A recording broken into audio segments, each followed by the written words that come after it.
The hardest thing that I find as a fractional CMO is to manage my time. Yes. So because it can easily go, because marketing is sometimes 7/24, you can have an issue on Monday night or Sunday night even, and then you need to pick up the phone.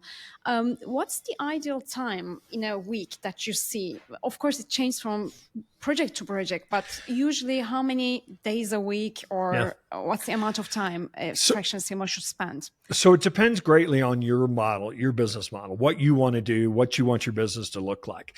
And if you go in the traditional model and you are essentially saying, I can give you a day a week or 2 hours a day or something, well, you're eventually going to sell all your time.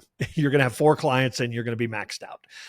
And maybe you'll be paid well for your time, but it's very difficult to grow a business that way. And so what we try to teach people to do um, is that you have a very set scope, and it doesn't really matter what time you are putting into it. It's the result. Here's what we are going to deliver. So for instance, with us, we actually, every client that we bring in goes through something we call strategy first. They are hiring us to be their fractional CMO, but we are actually going to develop a marketing strategy. It's going to take the first 60 days, is going to be very defined. What we do is very defined. What we need from them is very defined. And so we're not looking at it as, oh, I'm going to give you, 10 hours a week, because what happens is then they just think, okay, I've got this bank of 10 hours. How can I use them? And so you get sucked into everything. But when we tell them, no, you don't get time from us, you get a result. And that result is going to be X, Y, and Z and spelled out, and they know exactly what they're paying for it.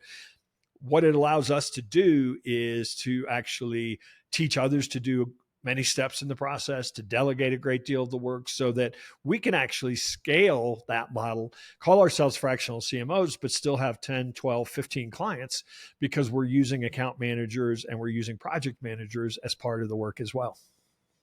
Okay, so yeah, in that sense, in your model, a fractional CMO should have some people in the team.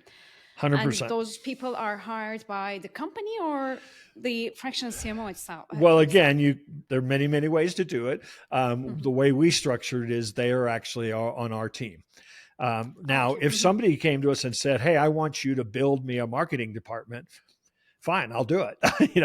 I'll tell you what roles need to be and the type of person needs to be in those roles. And I'll actually even work to recruit those people for you, and then I'll manage them. We've certainly done that as well. And of course, you haven't mentioned AI yet, but AI is going to end up on the org chart, for a lot of people. So, now kind of the company of the future is going to be maybe marketing managers who are actually managing several AI agents for very specific tasks.